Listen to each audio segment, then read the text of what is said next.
Je m'appelle Maître Swami Ganesh Ananda.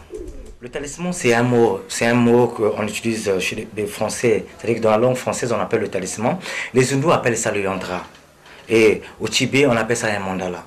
Le talisman, c'est quelque chose, c'est des objets mystiques, sanctifiés et sacralisés par un prêtre ou un maître d'une obéissance donnée ou bien d'un ordre donné, qui le consacre selon un but donné. Les talismans, il y a les talismans dans chaque but, il y a un talisman.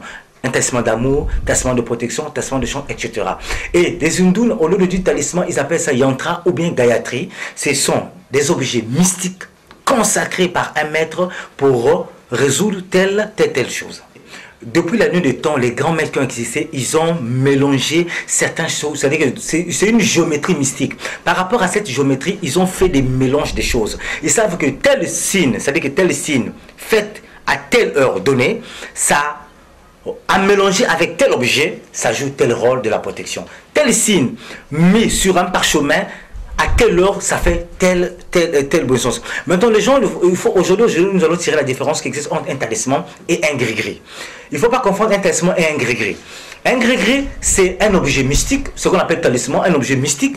Cet objet-là, ça peut être soit, par exemple, aujourd'hui, comme je vous dis, nous sommes africains. Chez nous, on peut prendre, par exemple, tu peux prendre la dent d'un lion que tu peux porter autour du cou, ben tu peux donner à ton enfant autour du cou, ça le protège contre les attaques mystiques et puis ça le donne vigoureux et courageux. La dent, seulement la dent de don là. Mais là, ça devient un talisman de l'enfant. Aujourd'hui, vous pouvez porter les pattes d'un lapin. Lorsqu'on le porte, ça porte aussi un porte-bonheur aussi. Mais ça, c'est des gris-gris, c'est des talismans, mais sous forme de gris-gris. Or, aujourd'hui, nous allons parler des talismans sous forme de médailles. Sous forme de médailles qu'on appelle les yantras, que les autres appellent des pentacles. Ces pentacles-là ont été travaillés avec des figures données. Donc, on sait que telle figure que les Tibétains appellent le mandala, tel mandala fait dans tel signe, dans tel jour, parce que chaque jour existe. Donc le lundi, il y a les testaments qu'on doit faire le lundi, les testaments qu'on doit faire le mardi, ça varie selon le problème. Et ça joue tel rôle et tel rôle.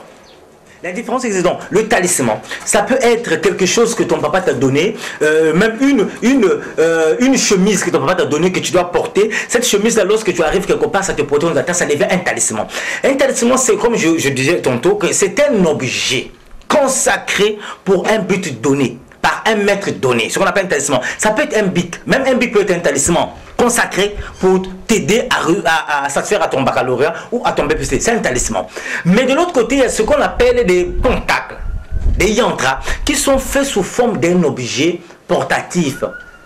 Est-ce que vous me comprenez? Donc une médaille dans de l'or, ou bien écrit sur de l'or, ou bien sur de l'argent, du cuivre. Ça, c'est des yantras qui sont travaillés selon les figures géométriques de la magie.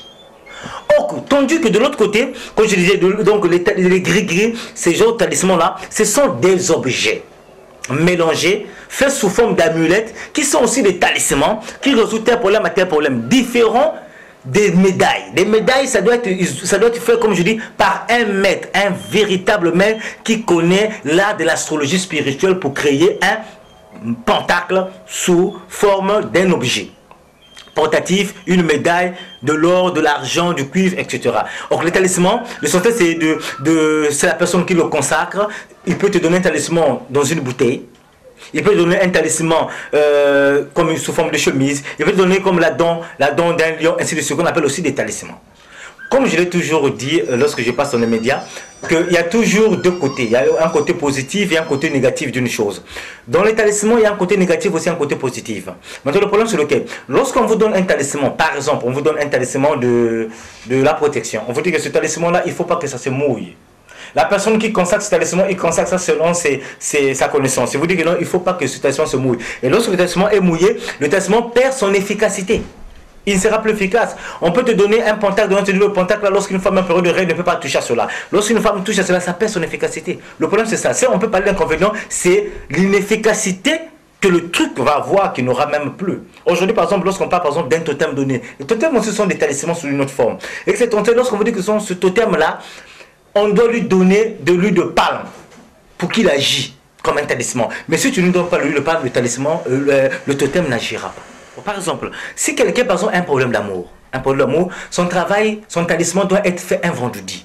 Parce que vendredi, c'est le jour de Vénus. Ça doit être fait un vendredi dans les heures de Vénus. Donc le plus possible, ça doit être fait entre 1h du matin ou bien entre 22h. C'est à ce moment-là qu'on va travailler son talisman. Lorsque son talisman est travaillé, on lui remet et ça doit attirer envers lui l'amour, l'affection et de la personne qu'il a besoin. C'est à ce moment-là que je vous dis. Et si la personne a besoin d'une promotion, son talisman doit être consacré et fait un jeudi. C'est le jour de Jupiter. C'est le jour où on travaille ces genres de trucs. Si la personne a un problème de courage, il veut du courage, il veut être compatible, football, tout ça là. Son talisman doit être fait un mardi, c'est le jour de Mars. Donc, etc. C'est ce que je vous explique. Et les grands maîtres ont déjà créé ces talismans-là. Ils ont déjà fait ça par rapport à cela. Donc, les lundis passés, les mardis passés, ils ont déjà créé ces pentacles-là qu'ils ont mis à la portée de la population. Que celui qui a besoin, il vient, il achète et on le lui donne à portée. Il s'agit. La différence existe entre un chapelet, un tachbir et un mala. Nous allons prendre par exemple l'exemple ici. Ici, là, vous voyez bien, ça c'est un chapelet. Le chapelet, lorsqu'on regarde le chapelet ici, on regarde à la fin, c'est-à-dire à l'angle même du chapelet, se trouve la croix. La croix de ce nom Jésus-Christ sur la croix. Et puis, il y a c'est-à-dire qu'il y a l'étalage des choses. Donc, ceux qui sont dans les congrégations, par exemple, le catholique, le Sainte-Rita, tout ça, il y a des chapelets pour Sainte-Rita, des chapelets pour la Vierge Marie, des chapelets pour Saint-Ompère, et ainsi de suite. Donc, ils ont une façon à eux de compter. Ils font des comptages, ils comptent les Ave Maria, ils font le Padre. Donc, ils savent comment ils sont en train de prendre ça. C'est ça, vous voyez bien la différence qui existe. Donc, ça, en regardant comme ça, on appelle ça un chapelet. Dans un chapelet, en bas, il faut qu'il ait toujours la croix. Maintenant, nous allons voir la différence entre un tachbir. Le tachbir, c'est un mot arabe qui veut dire chapelet. Mais dans l'arabe, le tachbir, c'est de l'autre façon aussi. Et lorsqu'on fait le comptage du tachbir, on n'a que 33 graines. Et de ce côté, 33 qui fait 99. Est-ce qu'on comprend? Et c'est ça le tachbir. Donc, dans le tachbir, vous voyez la différence. Donc, le tachbir, il n'y a pas la croix du Christ. Il n'y a pas la croix de Jésus ici. C'est ça la différence. Donc, tachbir, donc, un musulman qui utilise son tachbir lorsqu'il est en train de faire sa prière et il récite des sourates données en cantant sous son tachbir. En cantant. Le tachbir en lui-même, donc comme je suis en train de le dire, le tachbir en lui-même n'a pas de pouvoir. Le tachbir en lui-même n'est pas puissant. Ça a été fait comme ça pour aider seulement la personne en faisant le décomptage. C'est comme les gens qui comptent aussi par les mains, mais on est parti un peu à les créer cela pour créer et pour compter sur ça. Ça, c'est ce qu'on appelle le tachbir. C'est un tachbir musulman. Nous allons voir maintenant ce qu'on appelle un mahal. Le mala, celui-là, et le mala, il y a une différence de type de mala. Lorsqu'on fait le comptage de mala, il y a 108 grammes. Dans un mala, il y a toujours 108 grammes. Et vous allez voir, ce mala-là, il est différent des autres malas. Ce mala-là est fait par des grains de roudrage. Les grains de roudrage, on ne le retrouve qu'en Inde. Donc, celui qui a un mala de roudrage, il a été commandé ça en Inde, où il a été lui-même en Inde. Et les grains, par exemple, ce mala-là, le fait de prier sur ça, le fait de faire des comptages, sur ça, ça active ta demande. Parce que l'arbre là, c'est un arbre sacré. Un arbre qui se trouve dans les montagnes d'Himalaya. Donc c'est le mala sous forme de roudage. Vous allez remarquer des roudages et on ne trouve ça pas ça au Congo, en Afrique, pas ça. Ça se trouve qu'on aime. Et il y a des malas pour la protection. Sous forme de roudage. Vous portez tout en vous sous forme de mala, mais ça vous protège contre les forces du mal, contre la sorcellerie, contre les envoûteurs. Il y a des malas qui sont là pour la chance, ceux qui veulent avoir la chance dans la vie. Il y a des malas sous forme de roudage qui sont là pour la protection.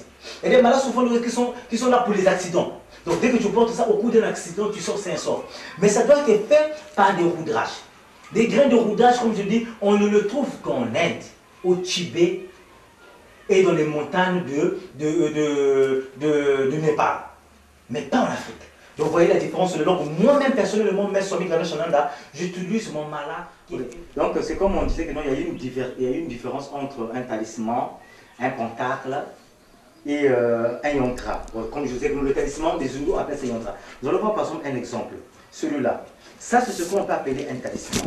Le talisman, c'est-à-dire que par rapport à d'autres secrets, donc on a pris les secrets du Coran, on a écrit et on a attaché comme ça pour donner à quelqu'un qui a un problème. Par exemple, celui-là, je le fais pour le commerce. On le prend ça, on met ça dans les 4 coins de la boutique pour attirer la chance dans ce commerce-là. Fait par des secrets du soufisme du Coran. Nous allons prendre par exemple celui-là.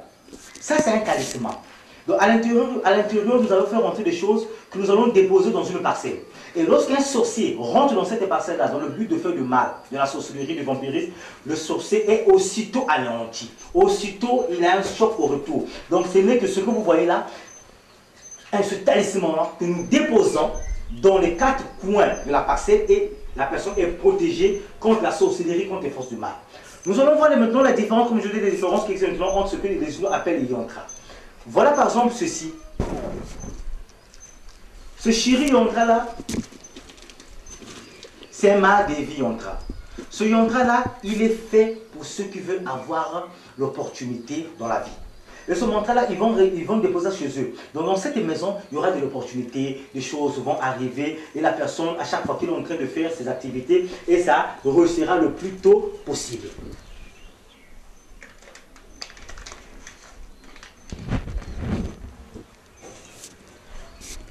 Vous êtes en train de voir maintenant les différences. Prenons par exemple celui-là. Vous voyez, ça c'est un Lakshmi Andine. Ce Lakshmi Andine que vous voyez, et là, il y a des graines, toujours comme je dis, des graines de Rudra, c'est sous forme de pendentif. Vous voyez derrière, voilà ce yantra, donc il y a son saut derrière. Celui-là, lorsque vous le déposez dans la maison des enfants qui étudient, ça développe l'intelligence des enfants. Les enfants seront beaucoup intelligents. En lisant, les enfants seront, il y aura une mémoire et ils auront une intelligence tellement bien pour bien méditer, pour bien étudier leurs leçons. C'est ce Lakshmi Andine là qu'on utilise.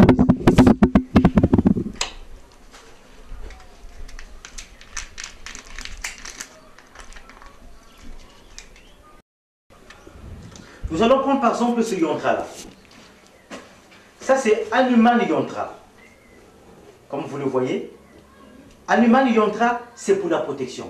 La personne qui porte ça, la personne qui porte ce yantra-là, lorsqu'il est en train de manger, si sa femme a quitté quelque part, voir un voyant, un ganga, un mage noir ou bien quelque chose d'autre, un féticheur, pour mettre quelque chose dans la nourriture du mari, dès que le mari qui porte ce yantra-là, dès qu'il porte ce talisman-là, dès qu'il va s'asseoir en voulant manger, aussitôt la nourriture se casse. Si on a mis quelque chose de bizarre pour chercher à dominer le mari.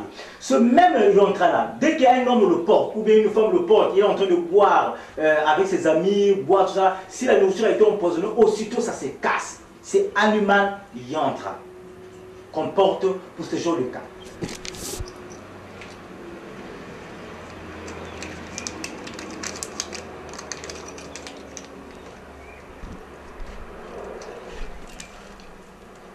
Ça, c'est Shiva Yantra. Ce yantra de Shiva, que tout le monde connaît, Shiva, c'est le père même du tantra. Ce Shiva, c'est Shiva qui a créé le tantrisme. C'est le père même du tantra. Et son yantra, ici, lorsque la personne porte ce yantra-là, il est protégé contre la haute sorcellerie. Même son sorcier réuni ne peut pas faire du mal à la personne qui porte ce yantra-là. Et voilà pourquoi son mantra qui a été toujours à chaque fois récité Om Namah Shivaya. Ce mantra, lorsqu'il est récité, accompagné avec ce yantra-là, la personne est sous la protection des forces du mal, de la destruction du mal, qui porte ce yantra.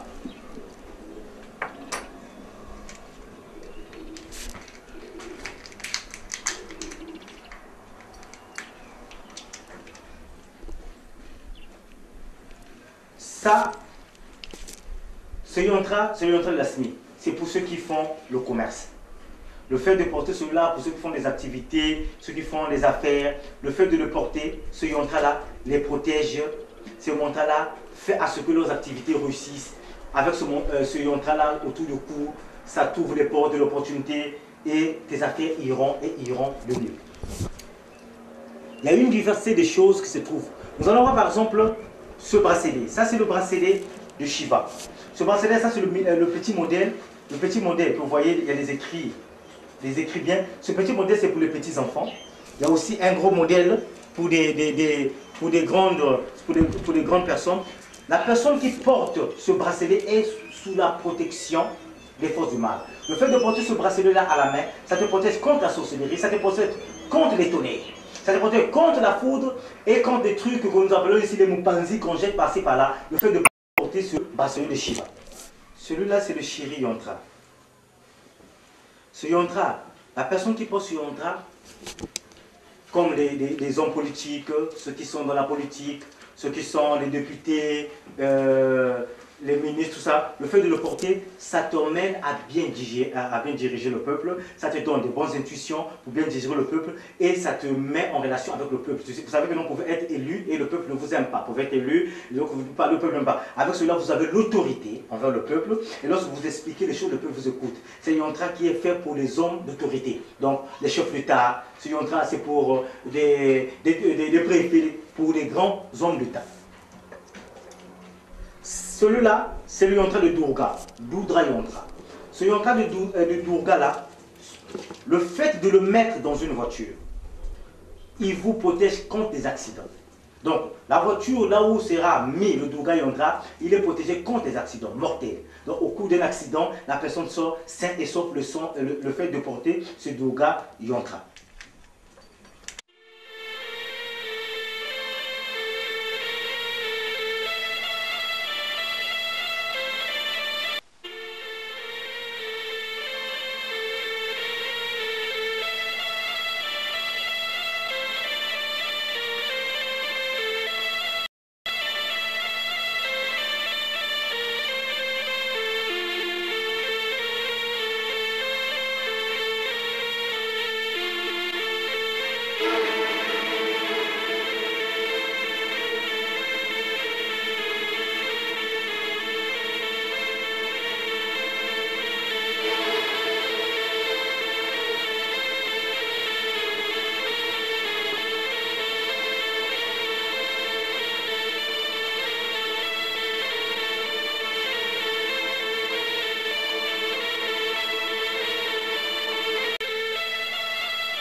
Bien, la différence qui existe, vous voyez que ça c'est l'huile d'olive.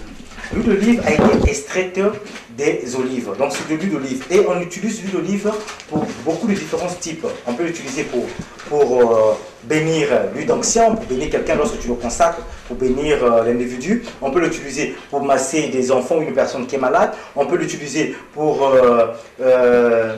sanctifier ta bougie, des rituels, tout ça, c'est ce qu'on utilise l'huile d'olive. Tandis que l'huile de protection a été déjà consacrée pour la protection. On ne peut que l'utiliser pour la protection. Donc, l'huile de protection, par exemple, l'huile là qui est vendue dans le cabinet de Surya, cette huile-là, lorsque tu le oins dans ton corps la nuit, lorsque tu sens des rapports sexuels, les femmes de nuit, des maris de nuit, le fait de s'huiler avec notre huile-là, ça te protège contre ce genre de rêves nocturnes. Ces rêves des maris de nuit, des femmes de nuit, des andines qui viennent pour faire des rapports sociaux avec les humains, tout ça là. Il faut soindre avec l'huile de protection. Donc c'est une huile qui a été déjà travaillée dans notre laboratoire, qui fait que le fait d'huiler avec celui-là, ça te protège contre ce genre des attaques de femmes de nuit, de maris de nuit, même des rêves bizarres qu'on est en train de te gorger dans le sommeil. C'est le cierge pascal. Le cierge pascal, c'est un cierge qu'on utilise lorsqu'on veut faire des actions très dures. Donc, tu veux une promotion, tu veux admettre à l'examen, ta femme enfuie, donc tu veux faire des grandes nouvelles, des trucs d'action, donc des trucs rapides, il faut utiliser le cierge pascal. Le cierge pascal, par exemple, celui-là, ça a été fait et consacré uniquement pour des grands travaux. Je dis bien des grands travaux qui demandent la descente des forces divines à une vitesse de croisière comme de l'éclair. Donc, lorsqu'on veut une descente divine dans un travail qui devient compliqué, on veut enlever au poste, en fait ceci, il faut utiliser le cierge pascal. C'est un cierge pour les actions, pour le résultat immédiat des actions. Voilà, par exemple, vous voyez, ça c'est une bougie ordinaire. Ces bougies-là, c'est une bougie ordinaire. Et pour que la bougie ordinaire, qui sont aujourd'hui passées par là dans les boutiques, tout ça là, pour que ça soit une bougie, que ça soit efficace, il faut charger cela. C'est comme j'ai toujours dit que l'on ne peut pas aller acheter une batterie, emmener directement, allumer votre radio cassette, ça ne prendra pas. Il faut la charger. Donc c'est comme la bougie. Il faut charger cette bougie. Et il y a des techniques. Il y a des techniques appropriées pour charger des bougies qu'on enseigne dans les écoles initiatiques. Par exemple, je peux déjà dire que non, on charge la bougie avec de l'huile d'olive ou de l'huile de sésame ou de l'huile d'amande ou de l'huile d'arachide. C'est à ce moment-là que les bougies que vous achetez au marché, dès que tu achètes au marché, tu viens, tu allumes pour un rituel donné, il n'y a pas efficacité. Parce qu'elle n'est pas chargée, elle est passée par les mains de beaucoup de gens. Il faut la charger, la consacrer pour qu'elle résulte, c'est-à-dire qu'elle soit une résultante de ce que tu veux, pour que ça donne l'action de ce que tu veux. Il faut charger cela, il y a d'autres techniques, il faut graver, il faut cela. Donc voilà pourquoi les bougies là sont d'office, elles ne sont pas magnétiques. D'office, c'est des bougies ordinaires qu'il faut consacrer pour que ça travaille. Tandis que les bougies faites en cire d'abeille, elles ont été déjà faites en cire d'abeille. Donc la différence qui existe entre la composition et les précédentes, ça a été fait en cire d'abeille. Vous allez remarquer, ces bougies sont faites en cire d'abeille. Ça ne nécessite pas trop de concentration. Parce que déjà, les cires d'abeille, c'est l'action. Ça attire déjà. Ça tire déjà le résultat donné. Donc lorsqu'on le fait, on le charge parce que même si c'est en cire d'abeille, il faut toujours la charger. Dès que vous chargez la bougie, le résultat est rapide par rapport aux bougies qui sont faites. Donc c'est comme, je peux dire par exemple, les bougies en cire d'abeille sont des originaux et les autres bougies, peut-être pour vous dire, des piratés. Mais c'est tous les bougies. Mais ceux qui utilisent les cires d'abeille dans leur rituel, il y a beaucoup d'efficacité, de résultat parce que la composition de ces bougies a une autre action que la précédente parce qu'elles sont faites en cire d'abeille et l'action est immédiate. Et les dernières catégories, ce qu'on appelle les bougies sous forme de ce qu'on appelle des veilleuses. Ceux-là, c'est des bougies qu'on allume lorsque tu as une nouvelle donnée, une nouvelle fête à Sainte-Rita, une nouvelle fête à Saint-Michel, une nouvelle fête, tout, ou bien toi-même tu as un travail donné, tu veux réciter une nouvelle à Saint-Michel, ou bien tu veux faire ton travail pour Jésus-Christ, tu veux prier, tu dis que non, moi j'ai mon travail, je vais faire une nouvelle pour moi, et tu prends la photo de Seigneur Jésus-Christ, ça dépend de la religion que tu es. Si tu es bouddhiste, tu fais des trucs de Bouddha, si tu es musulman, tu mets une sourate, tout ça là, et tu allumes ce veilleuse-là, parce qu'elle est faite 9 jours allumée. Donc, lorsque tu l'allumes pendant 9 jours, au lieu de changer de bougie, c'est la même bougie qui est allumée pendant 9 jours. Tu ne fais que l'allumer pour qu'il ait le résultat de ce que tu aveux dans ta nouvelle. Ce que je pourrais dire, vous savez que non, ça ne sert pas de se laver avec les savons n'importe comment. Je dis pas aux gens de se laver avec n'importe quel savon. Mais ici, comme nous sommes dans le cadre de la spiritualité, dans le cadre des secrets, on peut voir par exemple ce savon-ci. Ce savon-là est fabriqué par le cabinet du Surya. Il est fabriqué par notre cabinet. C'est un savon de la chance. Ce savon a été composé par le savon noir avec des mélanges de beaucoup de choses. Il y a du miel, il y a des poudres, de la chance qui se trouve à l'intérieur. Le fait de se laver avec ce savon, ça attire la chance. C'est-à-dire que ça nettoie le psychisme, ça nettoie le corps, parce que le corps doit être lavé et nettoyé. Ça, c'est le savon de la chance. Ce savon-là, lorsqu'on se lave avec, ça te purifie. Ça t'enlève la malchance, le mauvais œil et la chance. Parce que lui-même ne donne pas la chance, je te le dis. Ce n'est pas nous autres maîtres que nous donnons la chance. La chance revient du ciel, de Dieu. Mais tellement que nous sommes dans une terre, là où il y a tellement de malchance, il y a beaucoup de problèmes. Le problème, c'est cela, il faut avoir sur soi certains trucs. Des parfums de chance, des savons de chance, de l'huile de chance, des talismans. C'est des choses que moi j'appelle des béquilles. C'est ça qui te permet de te maintenir sur la terre. En utilisant ces genres de trucs, en se lavant avec ces genres de savons, ça nettoie le psychisme, ça te donne la chance, donc partout tu vas. Et puis on prie pour aller au ciel. Mais sur la terre, on a besoin de ces éléments. On a besoin des savons, on a besoin des médailles, on a besoin des parfums pour se laver et pour que la chance soit avec nous.